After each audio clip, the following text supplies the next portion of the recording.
श्रीमद् उत्तराधीन सूत्र के 11 अध्ययनों की मूल वाचना और अर्थ आप श्रवण कर चुके हैं। 12वां अध्ययन जिसका नाम है हरिकेशीय। इस अध्ययन में कुल 47 गाथाएं हैं और 47 गाथाओं में जाति प्रथा, व्यक्ति ये सोचता है कि धर्म जो है केवल ऊंची जाति के लोगों के लिए है, जिसकी जाति ऊंची है ऐसा व्यक्ति अच्छा है, जिसकी जाति नीची है ऐसा व्यक्ति बुरा है। ऐसी मान्यताओं का खंडन इस अध्ययन के अंदर किया गया है। यदि कोई व्यक्ति कर्म अच्छे करता है और वो भले ही नीची जाति में उसने जन्म लिया हो, परंतु वो भी अपनी आत्मा का कल्याण कर सकता है। कर्म करने के लिए, धर्म करने के लिए, मोक्ष प्राप्ति के लिए जाति कभी भी बाधा नहीं बन सकती। ये संदेश इस अध्ययन के अंदर दिया गया है। गुणों का महत्व है, जाति का महत्व नहीं है। जाति तो जिस व्यक्ति का जैसा गोत्र का बंध था पूर्व भव का, उसको वैसी जाति कुल मिल गया, परंतु वर्तमान जीवन के उसके कर्म जो है वो निर्धारित करते हैं कि उस व्यक्ति का आने वाला भविष्य जो है वो कैसा होगा। ज्योति भले ही मिट्टी के दिए में जलाई जाए, चाहे ज्योति सोने के दीपक में जलाई जाए, चाहे चांदी के दीपक में जलाई जाए, दीपक का प्रकाश कैसा होता है, सब समान होता है। ठीक उसी प्रकार से कोई ऊंची जाति में जन्म ले या नीची जाति में जन्म ले, परंतु जीवन में यदि सद्गुण है, संयम है, तो उसका जीवन श्रेष्ठ है, पूजनीय है। तिरस्कार हमें किसी का भी जाति के आधार पर नहीं करना चाहिए। पहले मूल पाठ का श्रवण करेंगे, फिर अर्थ को सुनेंगे। 12वां अध्ययनम हरिये सिज्जम, 12वां अध्ययन हरिकेशीय। सुवाग कुल संभुओ गुणोत्तर धरो मुनि, हरियस बलो नाम आसे बिखुज इंदियो, इरी एसेन भाषाए उच्चार समी सुय जो अयाण लिखेवे संजो सुसमाहियो, मण गुतो भय गुतो काया गुतो जी इंदियो, बिखठा बंभ इंचमी जन वाड़म उठियो, तंपा पासे वन में जतम तबेन परिसोसियम, पंतो वही उगरणम उबह संति अनारिया, जाई मय पद पड़ी थदा हिंसका अज इंदिया, अबाम बेचारी नो बाला इमं बयणम बवी कैरे आगच्छैरितरुवे काले विग्राले कोकनासे, ओम चेले पंसु पिसाए भूये शंकर दूसम परिहरिये कंठे, कैरे तुमम इदम अदंसणिजे काये व आसा इह मागोसी, ओम चेलगा पंसु पिसाए भूया गच्छ खलाही की में अठियोसी, जखो दहिम तेंदुरुखवासी अनुकंपो तस महामणिसे, पच्छायितान्यगम शरीरम इवाई वर्णायंदा हरिथा, समणो अहम संजो बम्बयारी विरोधन पयण परि कहाओ, परवित सौभिख कालो अनसे अठा इह मागोमी, व्यरिजय खजय भुजय अन्नम पभूयम भव्याणमयम, जानाहि में जायण जीविनुति शेषावशेषम लभौ तवसी, वखठम भोयण महानानम अतच्छियम सिद्धि मेहेख पग्गम, नौ वयम एरिसमन्नपाणम दमाहुत झम किमिहम भियोसी, थले सुबियाय ववंती का सगतहे निन्नेसु ये आससाए, हे आये सद्धाय दलाह वज्रम आरहये पुण्यमेणम कुखेत्तम, खेताणी अम्हम वेयाणी लोये जहिम पकिन्ना विरुहंती पुन्ना, जे महाना जाय विचोब वेया ताईं तु खेताईं सुपेसलाई, कोहो यमाणो यवहो यजेसिम मोसम अदत्तम च परिगहम च, ते महाना जाय विजा विहुणा जायं तु खेताईं सुपावयाई, तो बेथ वो भावधरा गिराणम अठम न जाना अहेज वेहे अचा,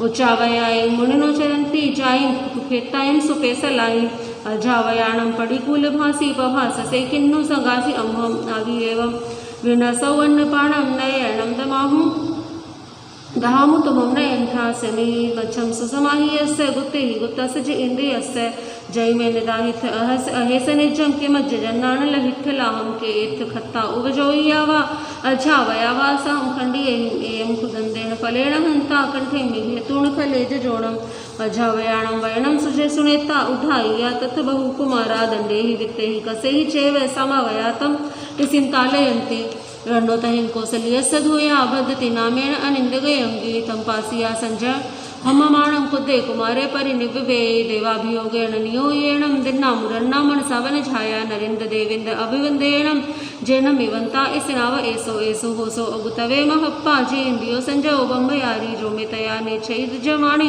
पेवणा स्वयं कौशलिये सैन रन्ना महाजसो एस महानुभागो घोर वौ घोर पर कमोये मायम ही अहिल निजम मा सव्यते एन भे निद हेजा एयानी पीसे वयनानी सोचा पति भद्दाई सुहासी आई विशिष्य आवरिठाए जखा कुमारे वे निवारे अंति ते घोर रो वाठी अंत लिखे असुराता हिन्न तरम जन्म ताले अंति ते भिन्न देहे रुहिरम वमन्ते पासे तो भद्दा एण माहु भुज्जो गिरिम नहे खणः अयम दंते ही खाए जाए ते पाए हणः जम भिखुय मन्ना आसी विसो बतावो महेसी घोर वो घोर पर कमोये अगणि व पखंद पयंग सेना जे भिखुयम भत पाले वही है सीसे एयम शरणम उबे है समावया सब जणन तुभे जाई छह जीवियम वदनम वालोगम पे सोकु बियोड है जा अवहेड़िय पे पिठ सौत मंगे पसारिय बाहु अकम चेठे निभेरि चेरुहिरम वमन्ते उढम मुहे निगे जीह नेते ते पासिया खंडिय गठभुए विमणो विसन्नो अहमाणो सो इसिन पसाये सभाई राओ हीलम चनिंदम च खमाह बनते बाले ही मुड़े अयाणे ही जम ही लिया तस खमाह बनते महापसाया इसिनो हवंती नाह मुनि कोव पराह बनती कोविंग इन्हिंग अनागयम छ मनप दोसो न में अथि कोई जखा हुए आवड़ियम करेंती तमहा हुए निहया कुमारा अथम चदमम च वियाणमाणा तुभे नवी कुपह भूई पन्ना तुभम तुपायण असरणम उवे मो समाम गया सब जने न अम्हे अच्छे मुते महाभग नते किंचिन अच्छमो भुंजाई सालिवम पुरम नाना वंजन संजोयम इमं चैले अत्ति प्रभुय मन्नम तम भंजसो अम्ह अणुग हट्ठा बाणंति पिच पड़ी छई वर्तमानम मासस उपारणाय महप्पा तहिम गंधोदे पुष्पवासम दिवा तहिम वसुहाराय उठा पहयाओ दुंदुहियो सुरेहि आगासे अहोदानम च दुट्टम सुखम खुदी सई तवो विशेषो नदी सई जाई विशेष कोई सेवा गुपुते हरियेस साहू जसे रिसा इढि महाणु भागा के महाणा जोई समाभरंता उदयन सोहिम बहिया विमग्गहा जम्मगहा बाहिरियम विसोहि न तुठसुदिठम कुशलावयंती कुसम्बजोयम तणकठमंगिम सायं चपायम उद्गम फुसंता पाणाई भूयं विडयरंता भुजो विमंदा पगरेह पावम कहम चरे भिखुवयम जयामो पवाई कमाई पलुय माणो अखाही ने संजय जखई भूया कहम सुठम कुशलावयंती छजीवकाय सारम समारभंता मूसमदत्तं च असेव माणा परिगह मिथ्याओ माणमायम एवं परिणाय चरंति दंता सुसंवड़ो पंचहि संवरेहि यह जीवियम अवकंख माणो वो सठकाओ सुइच चतदेहो महाजयम जय जन सिठम केते जोई केवेते जोई ठाणे साकेत काते सोया किंवते कारी संगम एहायते कैरा संति विखु कैरेण होमेण हुणासी जोई तवो जोई जीवो जोई ठाणं जोगा सुया शरीरम कारी संगम कमहम एहा संजम जोग संति होमम हुणामी इसिरम पसत्थम किंकेते हरय के ये से संति तिथे कहें से नहाओ वरयम जहासी आयुखने संजय जख पुया अच्छा मुजाओ नाओ भव सगासे दमे हरय बम्बे संति तिथे अनाविले अन पसन्न अत पसन्न ले से जहिं से पुनाओ विमलो विशुद्धो सुसुय भूपजहामी दोसम एवं से आनम कुशले ही दिक्षम महासिनानम इसिनम पसत्थम जैन से नहाया विमल विशुद्धा महारि से उत्तम उठान पत्ते बेनी। बोले भगवान महावीर स्वामी की। 12वां अध्ययन हरिकेशी बल। हरिकेशीय, इस अध्ययन में वर्णन आता है हरिकेशी बल मुनि का। पूर्व जन्म के अपने जातिगत अहंकार के कारण हरिकेशी बल चांडाल कुल में उत्पन्न हुए। स्वभाव से अत्यंत कठोर और उस कठोरता का कारण शरीर की कुरूपता और सबसे मिला तिरस्कार। परिवार, पड़ोसी, गांव के सभी लोग, मित्रजन सभी उसकी कुरूपता का उपहास करते और इस कारण से धीरे धीरे उसका स्वभाव क्रोधी हो गया। क्रोधी होने के कारण अब उसे कोई भी अपने पास बिठाता नहीं था, सब उससे घृणा करते, कोई उसका मित्र नहीं था, उसे कोई चाहता नहीं था। सभी की घृणा और उपेक्षा ने उसके स्वभाव को और अधिक क्रोधी और कठोर बना दिया। गांव के सभी लोग एक बार उत्सव मना रहे थे, बच्चे भी खेल रहे थे, परंतु उसे कोई भी अपने साथ खिलाने के लिए तैयार नहीं था। एक कोने में बैठा हुआ वो बच्चों को खेलते हुए देख रहा था, लोगों को प्रसन्नता व्यक्त करते हुए देख रहा था। इतने ही देर में वहां पर एक भयंकर सर्प निकल आया बच्चों ने सर्प को देखा, वे दौड़ कर के अपने बड़ों के पास गए।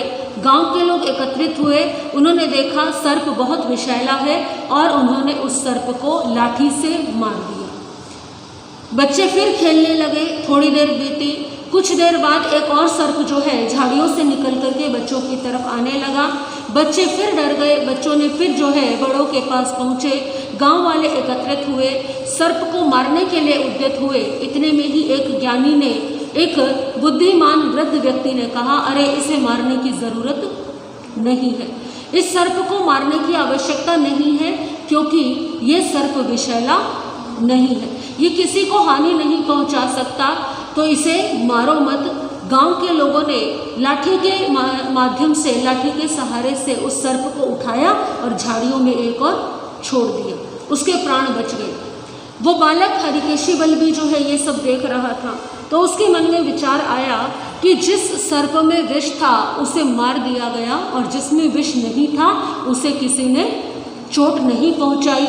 मुझे भी कोई अपने साथ नहीं खिलाता, अपने साथ नहीं बैठाता। क्यों? क्योंकि मेरा स्वभाव भी क्या है? क्रोधी। मेरा स्वभाव भी बड़ा कटु है, और यदि मेरा स्वभाव अच्छा हो, मधुर हो, तो सब मेरे साथ भी कैसा अच्छा व्यवहार करेंगे। ऐसा विचार करके उसके चिंतन जो है भीतर की तरफ हुआ, अपने स्वभाव की ओर, और चिंतन करते करते उसे जाति स्मरण ज्ञान हो गया। जाति स्मरण ज्ञान हुआ तो देखा अपने पिछले जन्म में वो साधक था, मुनि था। अपनी जाति का अहंकार करने के कारण आज उसे ये बेडौल शरीर और क्रोधी स्वभाव, कुरूप शरीर प्राप्त हुआ है। उसने इस जन्म में भी अपने जीवन का कल्याण करने का निश्चय कर लिया। आत्म कल्याण का निश्चय करके पुनः हरिकेशी बल उस बालक ने संयम अंगीकार कर लिया।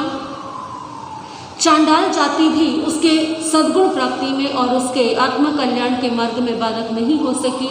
कुल की उच्चता से ही गुणों की प्राप्ति होती है। गुणों का संबंध व्यक्ति के जागरण के साथ है। हरिकेशी बल मुनि अब साधना में संलग्न हो गए, तप करने लगे, उत्कृष्ट तपस्या करने लगे, परंतु शरीर तो आज भी क्या है?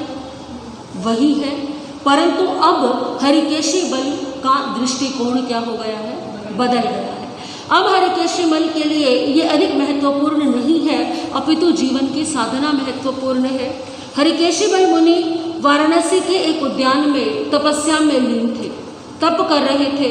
वो वहाँ पर उस उद्यान में एक तिंदुक वृक्ष था, उस वृक्ष पर एक यक्ष का निवास था। मुनि के तप से प्रभावित होकर के वो यक्ष मुनि की सेवा में रहने लगा। एक दिन की बात, वाराणसी के राजा कौशालिक की पुत्री भद्रा यक्ष की पूजा करने के लिए उद्यान में आई। यक्ष की पूजा अर्चना की, परंतु देखा कि जिस यक्ष की वो पूजा करने के लिए आई है, उस वृक्ष के नीचे यक्ष का जहाँ स्थान था, उस वृक्ष के निकट ही हरिकेशी बल मुनि भी ध्यान में लीन थे। ऐसा काला कलूटा कुरूप कौन है ये, जिसने मेरी आंखों को इतना कष्ट दिया है? ऐसा कुरूप शरीर में देखना भी नहीं चाहती। ऐसा कहकर के भद्रा ने अनेकों अपमानजनक शब्द कहे और घृणा में उन पर थूक दिया। मुनि को तो मन में कोई रोष नहीं आया, परंतु जो यक्ष भक्त बना हुआ था हरिकेशी बल का, उस यक्ष से ये सहन नहीं हुआ कि कोई मेरे आराध्य का अपमान करे। तो यक्ष ने अपना प्रभाव दिखाते हुए मुनि के इस अपमान का दंड देने के लिए राजकुमारी के शरीर में यक्ष ने प्रवेश कर लिया। अस्वस्थ हो गई राजकुमारी, हाथ पैर जो है मुड़ने लगे, गर्दन एक और लुढ़क गई, अजीब अजीब हरकतें करने लगी। दासियां राजकुमारी को वापस महल में लेकर के चली गई। अनेकों प्रकार के उपचार कराए गए, परंतु किसी भी उपचार से राजकुमारी को कोई लाभ नहीं हुआ। अत्यंत उपचार करा करके जब राजा थक गया, तो यक्ष ने राजकुमारी के मुख से जो है उच्चारण किया कि इस राजकुमारी ने मुनि का अपमान किया है। तो राजकुमारी मुनि से क्षमा याचना मांगे और आप अपनी इस राजकुमारी का, इस पुत्री का विवाह मुनि के साथ कर दीजिए, तब मैं इस कन्या को क्षमा करूँगी। अब राजा की पुत्री है, राजकुमारी है, सब सुखों में पली हुई है, भला कैसे एक चलते फिरते फकीर को, जिसके पास न धन है न कुछ है, उसको राजा कैसे अपनी कन्या जो है वो सौंप दे?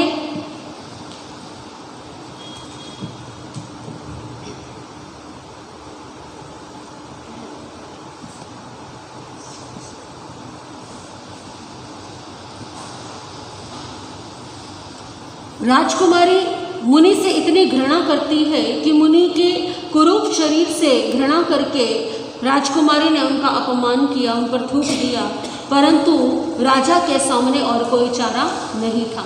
राजा ने यक्ष की बात को स्वीकार किया, अनेकों प्रकार के थाल सुसज्जित किए, अपनी कन्या को लेकर के वहाँ उद्यान में पहुँचा। मुनि के समक्ष जो है राजकुमारी ने क्षमा याचना की।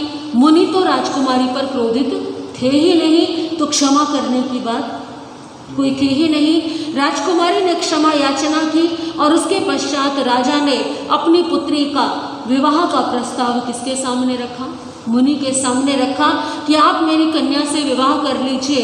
तो मुनि ने उत्तर दिया कि मैं तो सर्व त्यागी हूँ, ब्रह्मचारी हूँ, मैंने संसार का त्याग किया है, संयम अंगीकार किया है, तो मैं विवाह नहीं कर सकता। अब राजा के मन में बार बार जो है चिंता, बार बार प्रार्थना कर रहे हैं मुनि से, मैं आपको धन दूंगा, मैं आपको राज्य भी दे दूंगा, परंतु आप क्या कर लीजिए, क्योंकि किसका डर है? यक्ष का डर है।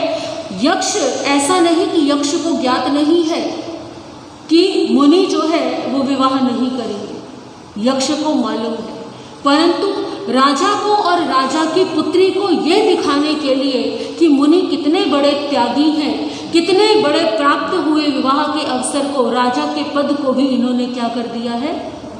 ठुकरा दिया है।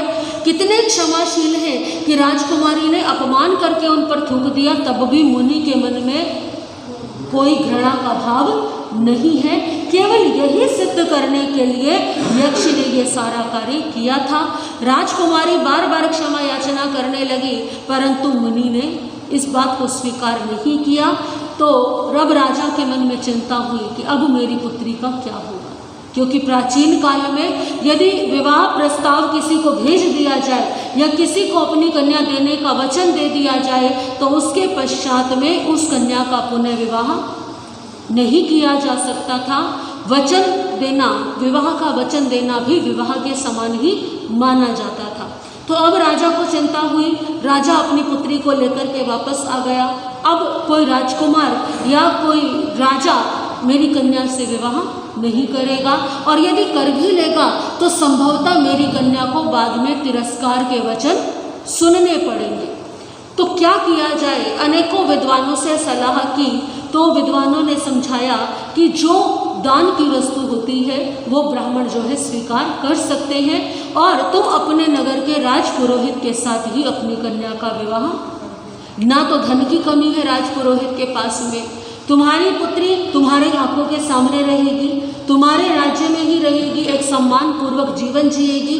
दूसरा, राजपुरोहित सदैव जो है किसके नीचे है? राजा के नीचे है। तो राजा के नीचे होते हुए राजपुरोहित कभी भी तुम्हारी पुत्री का अपमान नहीं करेगा। तो इस करके क्या करो, किसके साथ विवाह कर दो? राजपुरोहित के साथ उस कन्या का, राजकुमारी का, भद्रा का विवाह हो गया। विवाह हो गया। अब राजकुमारी भद्रा राजपुरोहित की पत्नी बनकर के उसके घर में आ गई। राजपुरोहित समय समय पर विशाल यज्ञ इत्यादि करवाते ही रहते थे। एक समय हरिकेशी बल मुनि विचरण करते करते वहाँ से गुजर रहे थे। एक विशाल यज्ञ का आयोजन राजपुरोहित ने किया हुआ था। हरिकेशी बल मुनि आहार के लिए, भिक्षा के लिए उस यज्ञशाला में पधार गए। केवल आहार लेना ही उद्देश्य नहीं था, अपितु जो यज्ञ हो रहा था, विशाल यज्ञ, उन सभी यज्ञकर्ताओं को, उन सभी ब्राह्मणों को सद शिक्षा देना, ये हरिकेशी बल मुनि का उद्देश्य था कि वास्तविक यज्ञ क्या है, वास्तविक स्नान क्या है। केवल शरीर की शुद्धि करने से ही शुद्धि नहीं होती। जब तक मन की शुद्धि नहीं हो, जब तक कषाय दूर नहीं हो, तब तक स्नान पूर्ण नहीं माना जाता। तो इन सब का उपदेश देने के लिए हरिकेशी बल मुनि यज्ञशाला में पहुंच गए। राजपुरोहित मुनियों से बड़ी घृणा करता था। उसके मन में भाव था कि मैं ब्राह्मण हूँ, मैं पंडित हूँ, मेरी जाति ऊंची है। राजपुरोहित के जो शिष्य थे उन्होंने मुनि का अपमान करना प्रारंभ कर दिया। आहार दान की बात तो दूर की है, मुनि के साथ बड़ा असभ्य व्यवहार किया। उस असभ्य व्यवहार का मुनि हरिकेशी बल ने बड़ी शांति से उत्तर दिया, बड़ी शांति से उनको समझाने का प्रयास किया, परंतु वो नहीं माने। अंत में जो यक्ष हरिकेशी बल मुनि की सेवा में रहता था उसने अपना प्रभाव दिखाया और वहाँ पर जितने भी जो ब्राह्मण थे जो हरिकेशी बल मुनि की साथ अपमानजनक बातें कर रहे थे, वो सब ब्राह्मण पुत्र जो हैं वो उनकी हालत खराब होने लगी, उनका स्वास्थ्य खराब हो गया, कोई गिर गया, किसी को खून की उल्टियाँ होने लगी, सबकी स्थिति बुरी हुई। तो दौड़ करके राजपुरोहित को बुलाया गया। राजपुरोहित आए, राजपुरोहित की पत्नी राजकुमारी भद्रा भी आई। राजकुमारी भद्रा पहचान गई ये वही मुनि है जिनका कभी मैंने भी अपमान किया है था। तो राजपुरोहित की पत्नी भद्रा ने सभी को समझाया ये मुनि कोई साधारण मुनि नहीं है, ये विशिष्ट ज्ञानी है। आप इनकी जाति, इनके कुल और इनके रंग रूप के कारण आप इन्हें हीन न समझें। ये ज्ञान में, तप में बड़े ऊंचे हैं, बहुत ही श्रेष्ठ हैं। ये जो कहते हैं वो बड़ी उत्तम बात कहते हैं। इनकी बात को समझने का प्रयास कीजिए, इनसे क्षमा याचना कीजिए। तो सभी ब्राह्मणों ने हाथ जोड़ करके मुनि से क्षमा याचना की, परंतु मुनि तो किसी से क्रोधित नहीं थे।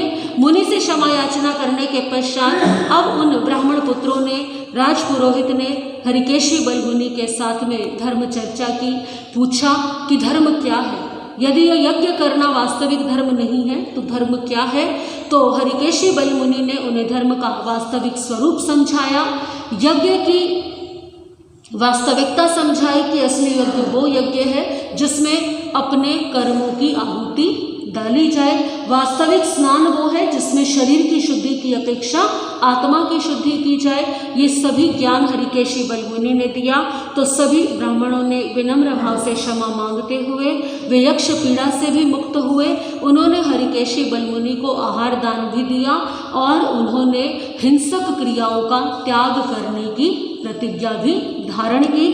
तो हरिकेशी बल मुनि और उन ब्राह्मणों के बीच में जो संवाद हुआ था यज्ञशाला के अंदर, इस अध्ययन के अंदर उन सभी का वर्णन है। हरिकेशी बल मुनि के यज्ञशाला में प्रवेश करने के पश्चात क्या क्या घटनाएं घटी और कैसे हरिकेशी बल मुनि ने उन्हें प्रतिबोध दिया, इसका वर्णन 12वें अध्ययन के अंदर आता है। बोले भगवान महावीर स्वामी की। 13वां अध्ययन, इस अध्ययन का नाम है चित्त संभूतिय। इस अध्ययन में कुल 35 गाथाएं हैं और 35 गाथाओं में जन्म जन्मांतरों के जो 2 भाई थे जो एक साथ जन्म लेते थे, एक साथ ही उनकी मृत्यु होती थी, उनका वर्णन आता है। पहले मूल पाठ का श्रवण करेंगे, फिर अर्थ को समझने का प्रयास करेंगे। 13वां अध्ययनम चित्त संभुजम, 13वां अध्ययन चित्त संभूतिय। जाई पराजयो खलु काशीनियाणम तो हथिपुरम में चुलर्णी एवं बदतो वर्णो पौम घुमाओ कंपिले शंभुओ चित्तो पुण जाओ पूरी तालमी सेठी कुलमी विशाले धमम सोण पवयो कंपिलमी नयरे समागया दो विचित संभुया स्व दुख फल विभागम गहंती ते एकमेक से चकवटी महिडियो बंबद तो महायसो भायरम बहुमाणनम एवं वयणम बवि आसिमो भायरादोवि अनयमनव साणुगा मणमणुहरता अन्यमन ही सिनो दसा दसने आसी मिया कलिंजर निगे हंसा मयंग तीरे सोबागा काशी भूमिये देवाय देवलोक में आसी अम्हे महिडिया इमानु छटिया जाई अन्यमन न जाविना कमानियाण पगड़ा तो मेरा ये विचिंतिया ते सिंह फल विभागेण विपगम गया सच सोय पगड़ा कमा मय पूरा कड़ा ते अज परिमुंजामो किम्नो चित्ते विसिता संवम सुचिन्नम कफल सफलम नराणम कड़ाण कमाण मुखे अथे कामे यौतमे ही आया मम पुण्य फलो भवे जनासी संभूय महान भाग महिडियम पुफलो वेयम चित्तं विचाणाहि तहेवरायम इधि जुहि तस्सदीयपुभूया महत्थरुवा वैणपुभूया गहाणुगिया नरसंगमज्जे जम्बिखुणो से लगुणो वेया ये जनते समणोपि जाओ उच्चोदय बहुकभे ये बंभे पवे या आवसहाय रम्मा एवं गृहम चित्तधरणपभूयम पसाहि पंचाल गुणो वेयम नटे गिये यवाये ही नारी जनाई परिवारे अंतो भुंजई भोगाई इमाई भिक्षु ममरो यही पवजाहु दुखम न पुवने न गयानुराणम नराहिवं कामगुणेषु गिद्धं धम्मस्य दशयानुपे हि चित्तो इमं वयणम् उदाहरिता सवं निलव्यं गियं सवं नट्टविडम्बियं सवे आभरणाभारा सवे कामदुहावः बालाभिरामेषु दुहवयेषु नतं सोहं कामगुणेषु रायं विरक्तकामानतवोधनानं जपिक्कुणं शीलगुणैरयाणं नरिन्दं जायि अमनराणं सौभागजायि दुहौगयाणं जहिं वयं सवजनस्य वेत्सावसीय सौभागनिवेशनेषु तिसेय जाये उपाभियाय उच्छामु सौभाग निवेशनेषु सवसलोकसदुगंक्षणे जाई हम तु कम्माय पुरे कडाईं सुदासी निरायं महानुभागे इमहेड्योपफले फलो वेयो चयतु भोगाई मससयाई आया हुए हेउं अभिक्रमाई इह जीव्यं राय आशयं धनियं तु पुण्णायं अकोपमाणो से सोये मुह मच्चु मुहवणीये धमम अकाउण परंसी लोये जहे सियोय मियं गयाय मच्चु नरम नेहि हुवंत काले न तस्य मसा मायावपिया भाया काले तन्मे सहरा भवन्ति न तस्य दुःखं विभयन्ति नायो न मित्तवगा न सुया न बन्धवा एको स्वयं पच्चणु होई दुःखं कत्तारमेवं अनुजायि कमं चिच्चा दुपयं व चौपयं च खेतं गृहं धनधनं विसवं कमप्यवियो अवसोपयायि परं भवं सुंदर पावगम वा तमिक्कगम तुच्छ शरीरगम से चिच्ची गयम डहिय उपावगेणम बजाय पुताविय नायो या दयारमणम अनुसंकमंती उवणिजय जीविय मपायं वर्णम जराहरय नरस जरायं पंचालराय वैणम सुनाहि माकासी कम्माई महालयाहि अहं पिजानामि जहे साहु जम्मे तुमं साहसी वक्कमेयं भोगाय संकरा भवन्ति जेदुजया अजो हरि से ही मति पुरमी चिंता दक्षिण नरवई महिड्यं काम भोगे सुविध्यणं नियाणम असुहं कडम तस्मया पडिकंतस इमं ए हरि संफलं जाणय महोगे धम्मं काम भोगे सुमुच्छियो नागो जहा पंकजल जलावसन्नो दटं थलं नाभि समेहि तीरम एवं वयं काम गुणे सुगिद्धा न भिक्षुणो मग मणोभयामो अचै कालो तुरंतिरायो नया विभोगा परिसाणि निच्चाउ वेच्छ भोगा परिसंजयन्ते इदुमं जहाँ किरण फलम च पक्की जही तम से भोगे उचय्युं असौ असत्तो अज्जायं कमायं करे हिरायं तमिठियो सब पयाणुकंपे सुतो हाई सिदेओ इयो वियोगे न तुझ भोगे चयुण बुद्धि गिद्धो से आरंभ परे गहे सो मोहम कौ एत्यो विपलावो गच्छामि रायं अमन्त्योसि पंचालराया वियवं वदत्तो साहुसव तस्य वैणम अकाम अनुत्तरे भुंजिय काम भोगे अनुत्तरे सोनरैपो विट्ठो चित्तो विकामे हि विरक्त कामो उदक चरित तवो महेशी अनुत्तरम संजमं पालयिता अनुत्तरम सिद्धि गई गौति बेमी। बोले भगवान महावीर स्वामी की।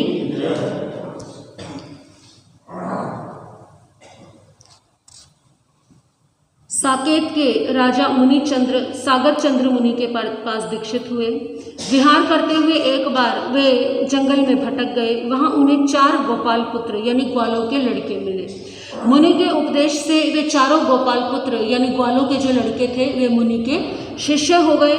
उनमें से 2 साधुओं के मन में 2 ग्वाल पुत्रों के मन में जैन मुनियों के लिए मैले वस्त्रों को लेकर के स्नान को लेकर के मन में थोड़ा सा घृणा का भाव था कि ये मुनि स्नान नहीं करते, मैले वस्त्र रखते हैं, बाकी सब तो ठीक है परंतु शरीर की स्वच्छता का कोई ध्यान नहीं है। इसी घृणा वृत्ति को लिए हुए वे अपना आयुष्य पूर्ण उन्होंने किया। संयम पाला था, इस कारण से देवगति में गए और वहां से अपना आयुष्य पूर्ण करके शांडिल्य ब्राह्मण की दासी यशोमती के यहाँ पर युगल बालक के रूप में उन्होंने जन्म लिया। एक बार वे अपने खेत में वृक्ष के नीचे सो रहे थे तो सांप ने उन्हें काट लिया। दोनों भाई जो है मृत्यु को प्राप्त हुए। अगले जन्म में वे हिरण के शावक के रूप में जन्मे। शिकारी के बाण से एक ही बाण से दोनों एक ही समय में फिर मारे गए। दोनों की एक साथ मृत्यु हुई। वहां से आयु पूर्ण करके वो राजहंस बने। राजहंस के रूप में भी दोनों ने एक साथ जन्म लिया। दोनों को एक मछुआरे ने पकड़ लिया और उन दोनों ही राजहंसों की मछुआरे ने गर्दन मोड़ करके हत्या कर दी। उस समय वाराणसी में एक वैभव संपन्न भूतदत्त नाम का चांडाल रहता था। यानी धन की तो कोई कमी नहीं थी परंतु जाति क्या थी? चांडाल थी। चांडालों का प्रधान था वो। तो उसके यहाँ पर उन दोनों हंसों ने अपनी आयु को पूर्ण करके वहाँ चांडाल के घर में पुत्रों के रूप में जन्म लिया। दोनों बड़े सुंदर थे परंतु जाति क्या मिली?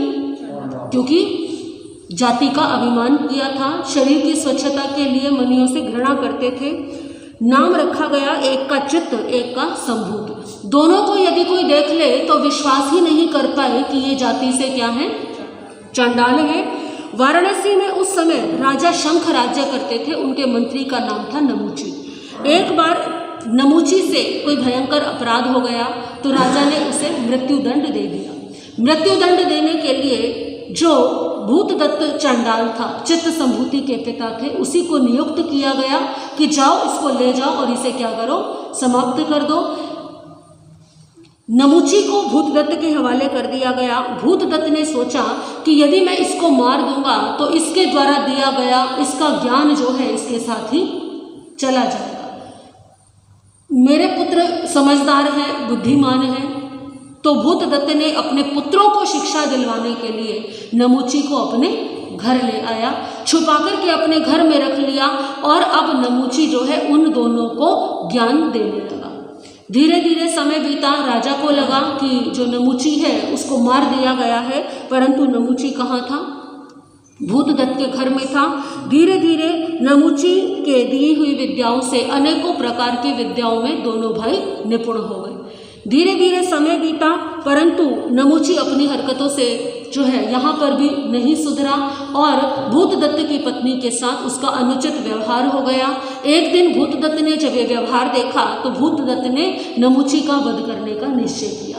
दोनों भाइयों को पता लगा कि हमारे पिता किसको मारने वाले हैं, हमारे गुरु को मारने वाले हैं। चाहे कितने ही अपराध कर ले, परंतु इन्होंने हमें क्या दिया है, ज्ञान दिया है, तो एक बार इनके प्राणों की रक्षा करना हमारा कर्तव्य है। उन्होंने जाकर के नमुची को सूचना दे दी कि अपने प्राण आप बचाना चाहते हैं तो आज ही यहाँ से चले जाइए। नमुची अपने प्राण बचाने के लिए वहाँ से भाग गया। हस्तिनापुर जाकर के वहाँ के चक्रवर्ती सनत कुमार चक्रवर्ती के यहाँ पर नमुची जो है मंत्री हो गया। उसकी बुद्धिमत्ता से प्रभावित हो गए सनत कुमार और उसे अपना मंत्री बना लिया। दूसरी ओर चित्त और संभूति, अब उनके मन में इच्छा थी कि हम अपनी विद्या का प्रदर्शन करें। तो चित्त और संभूति ने वाराणसी नगरी के उत्सव में जाकर के अपनी गायन कला का प्रदर्शन किया। लोग उनके गायन से इतने मगन हो गए कि वो नाचने लगे। तभी किसी ने पहचान लिया कि ये तो क्या है, जाति से चंडाल है। और उस समय में चंडाल जाति के लोगों को, नीची जाति के लोगों को किसी भी विद्या को प्राप्त करने का अधिकार नहीं हुआ करता था। चांडाल जाति के उनको देख करके लोगों ने उन्हें मार पीट करके वहाँ से भगा दिया। वहाँ से आ गए। अब कुछ महीनों के पश्चात में फिर से एक उत्सव का आयोजन हुआ। चित्त संभूति, क्योंकि उनके मन में अब प्रशंसा पाने की कामना थी, तो चित्त संभूति ने रूप बदला, कुछ वेश में परिवर्तन किया और पुनः कहाँ पहुँच गए, उसी उत्सव में पहुँच गए। फिर से गायन करने लगे। लोग जो है फिर मग्न होकर के नृत्य करने लगे, नाचने लगे। इतने नाचने लगे कि स्पृश्य अस्पृश्य का भेद भूल गए। परंतु भाग्य ने यहाँ भी साथ नहीं छोड़ा और किसी ने भीड़ में पहचान लिया, अरे ये तो वही दोनों भाई हैं जो पिछले बार भी गा रहे थे। तो लोगों ने पहचान लिया तो पुनः उन्हें बहुत अधिक मार पीट करके वहाँ से नगर से बाहर निकाल दिया। दोनों भाइयों को अपने जीवन पर अत्यंत ग्लानि हुई। क्या लाभ ऐसी विद्या का भी जो हमारी जाति प्रथा के बंधनों को नहीं तोड़ सकी, ऐसे जीवन से तो मर जाना अच्छा है। दोनों भाइयों ने पहाड़ से कूद करके अपने प्राण देने का संकल्प किया। पहाड़ पर चढ़े, कूदने ही वाले थे, इतने में एक संत की आवाज़ आई, ठहरो। संत ने देखा, समझाया, तो उन दोनों भाइयों ने कहा, हमारी कोई शरण नहीं, हमारे ज्ञान की कहीं पर भी कोई कद्र नहीं है, हमें हर जगह तिरस्कार ही मिलता है। तो मुनि ने कहा कि हमारे साधु जीवन में जाति प्रथा का कोई महत्व नहीं है। तुम अपने जीवन में दुखों से घबरा करके मृत्यु का वरण क्यों करना चाहते हो? अपनी आत्मा का कल्याण करो, ये जीवन बड़ी कठिनाई से मिला है। दोनों भाइयों को दुख तो था ही और दुख में वैराग्य भी आ गया और दोनों भाइयों ने मुनि का शिष्य बनना स्वीकार किया। मुनि ने दोनों को शिष्य बना लिया। संयम ग्रहण करके तपश्चर्या में लीन हो गए दोनों भाई। अनेकों प्रकार की लब्धियां भी उन्हें प्राप्त हो गई। विहार करते करते एक बार मुनि जो है दोनों भाई हस्तिनापुर नगर में पधार गए। इस बात से अनजान की नमुची भी कहाँ है, यहीं पर ही है। संभूति मुनि भिक्षा के लिए घूमने लगे और घूमते घूमते नमुची के यहाँ पहुँच गए। नमुची ने देखा तो वो पहचान गया, ये कौन है? ये वही है जिसको मैंने ज्ञान दिया था। इन्हें मेरी वास्तविकता का ज्ञान है। देखिए, जो दुष्ट व्यक्ति होता है वो उपकार का बदला भी कैसे देता है? अपकार से देता है। कहाँ तो नमुची को कृतज्ञ होना चाहिए था कि इन्होंने मेरे प्राणों की रक्षा की, लेकिन नमुची को मन में क्या भाव आया, कहीं ऐसा ना हो कि ये राजा से मेरी शिकायत कर दे और मुझे जो है यहाँ से बाहर निकलवा दे या मृत्यु दंड दिलवा दे। मेरे जीवन की घटनाओं का केवल किनको पता है? इनको ही पता है। तो नमुची ने दुष्टता दिखाते हुए सारे नगर में शोर मचा दिया कि ये क्या है, चंडाल जाति के हैं। लोगों के मन में जाति का उस समय इतना अधिक महत्व था कि लोगों ने ये नहीं सोचा कि ये मुनि है, साधु है, अरे ये तो हमारे घर भी भिक्षा के लिए आए थे, इन्होंने हमारे घर में प्रवेश करके हमारे घर को अशुद्ध कर दिया। लोगों ने अपमानजनक व्यवहार करना शुरू किया, मारना पीटना शुरू किया। संभूति मुनि कुछ देर तो शांत रहे, स्वयं को समझाते रहे, परंतु फिर उन्हें भी क्रोध आ गया। उन्हें क्रोध आया तो उन्होंने अपने क्रोध में तेजोलेशा का प्रयोग कर दिया। क्यों? क्योंकि मन में भाव कि एक तो नमुची, इसके हमने प्राण बचाए और ये हमें ही जो है हमारे साथ ऐसा दुर्व्यवहार कर रहा है। दूसरा, नगर के ये लोग जिनका हमने कुछ भी नहीं बिगाड़ा वो भी हमारे साथ ऐसा व्यवहार कर रहे हैं। इन सब को जीने का कोई अधिकार नहीं है। तो संभूति मुनि ने अपनी लब्धि का प्रयोग करते हुए अपने मुख से तेजोलेशा निकालनी प्रारंभ कर दी। तेजोलेशा में ऐसा नहीं कि सीधा मुख से अग्नि निकलनी प्रारंभ हो जाती है। तेजोलेशा की एक प्रक्रिया होती है जिसमें पहले धुआं निकलता है, फिर उष्ण वायु निकलती है, जितने भी आसपास तिनके इत्यादि होते हैं वो एकत्रित होते हैं और उनमें जो है अग्नि लगती है। तो जब वो उष्ण वायु और गर्म हवा धुआं निकलने लगा तो चित्त मुनि जो कि नगर के बाहर थे, उन्हें अंदेशा हुआ कि ये शक्ति किसके पास है? मेरे भाई के पास है। और यदि ऐसा इसका प्रयोग किया है मेरे भाई ने, इसका मतलब कोई ना कोई अनुचित घटना घटी है। चित्त मुनि दौड़े दौड़े नगर में आए। नगर में पहुंचे, देखा कि संभूति मुनि को लोगों ने बहुत अधिक मारा हुआ है, शरीर पर जगह जगह से रक्त बह रहा था, अत्यंत दीनहीन अवस्था में। परंतु संभूति मुनि किसका प्रयोग कर रहे थे? तेजोलेशा का। चित्त मुनि ने अपने भाई को शांत कराया कि देखो ये उचित नहीं है, न जाने कितने कितने इस नगर के निरपराध प्राणी इस तेजोलेशा में जलकर के भस्म हो जाएंगे, कितने जीव इसमें जलकर के मर जाएंगे, हमें किसी को भी मारना नहीं है। लेकिन जो तेजोलेशा छोड़ चुके थे उस तेजोलेशा को संभूति मुनि ने वापस खींच लिया। वो उष्ण वायु को और वो जो तेजोलेशा के जो कण, अग्नि के कण प्रज्वलित होने प्रारंभ हो गए थे, जब उन्हें वापस खींचा गया तो वो कण संभूति मुनि के शरीर में भी प्रवेश कर गए।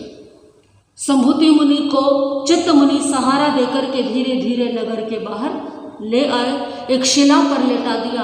अब अधिक समय शेष नहीं, अब उपचार भी नहीं हो सकता। संभूति मुनि के शरीर में असह्य वेदना होने लगी, शरीर का रोम रोम जलने लगा, क्योंकि जो तेजोलेशा उन्होंने नगर को जलाने के लिए छोड़ी थी, अब वो किसको जला रही है? अपने ही शरीर को जला रही है। चित्त तो शांत हो गया, परंतु शरीर में वेदना भयानक होने लगी। चित्त मुनि ने देखा अब भाई का उपचार नहीं हो सकता, अब ये नहीं बचेगा।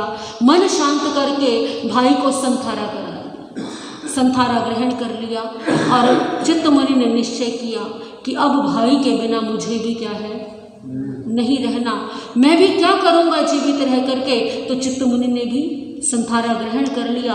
दोनों भाई शिला पर लेट गए। सनत कुमार चक्रवर्ती को भी ये सूचना मिली।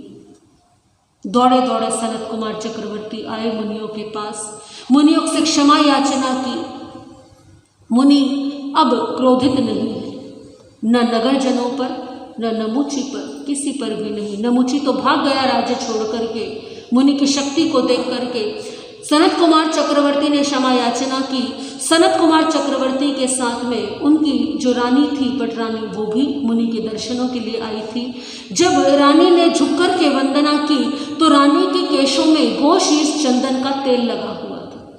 तो वो चंदन के तेल की एक बूंद जो है वो केशों से टपक करके मुनि के चरण पर गिर गई।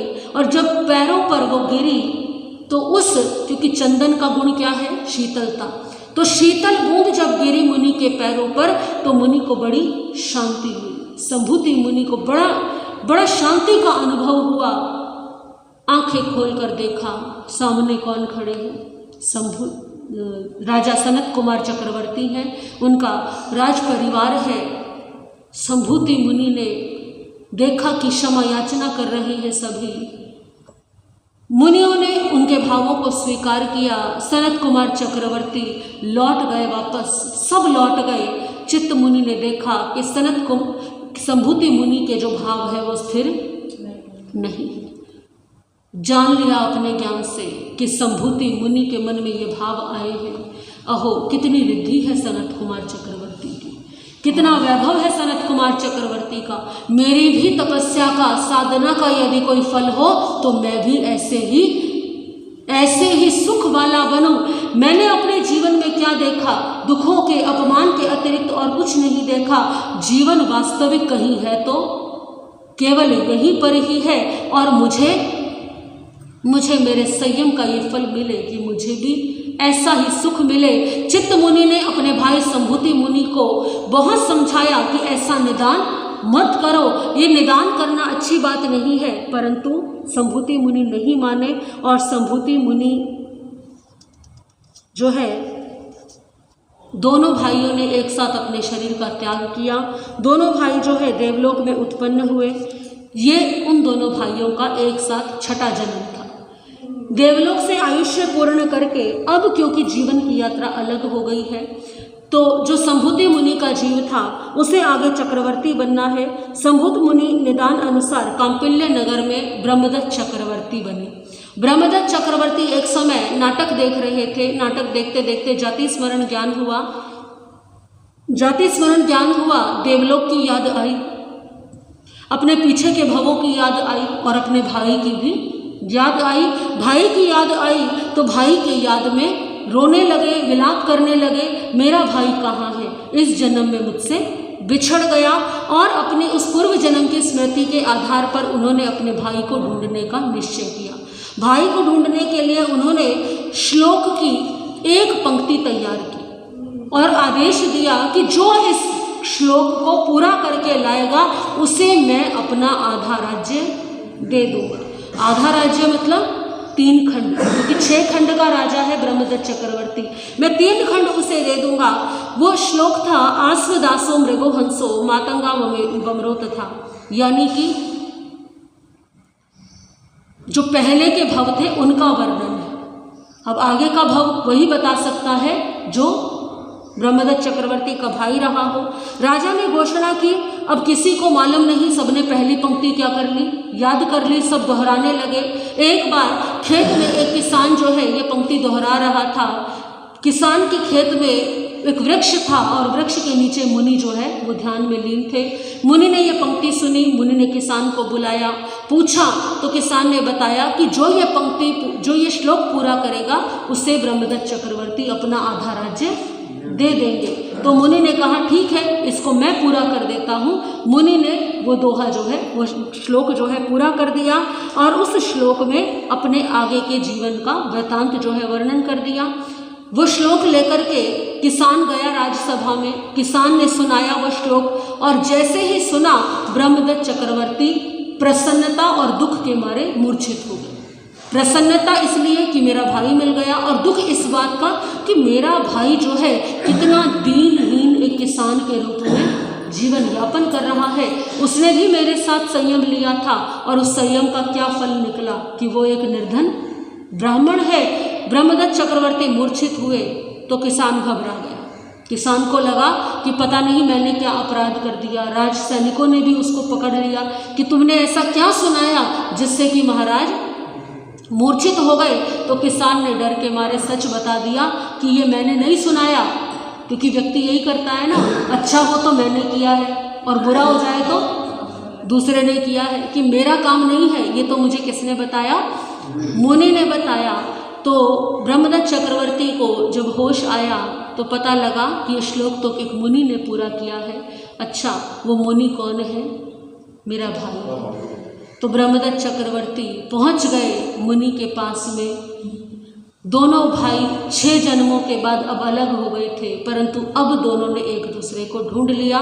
चित्त मुनि ने एक सेठ के यहाँ पर जन्म लिया था। जाति स्मरण ज्ञान हुआ, उन्होंने संयम अंगीकार किया और संयम अंगीकार करके चित्त मुनि भी अपने भाई को प्रतिबोध देने के लिए वहाँ नगर में आ रहे थे। संयोग से दोनों भाइयों को एक साथ ही ज्ञान की प्राप्ति हुई। चित्त मुनि अब जो है ब्रह्मदत्त चक्रवर्ती को, संभूति मुनि के जीव को समझाते हैं कि ठीक है, अब तुम चक्रवर्ती बन गए हो, परंतु अब तुम इन सब का त्याग कर दो।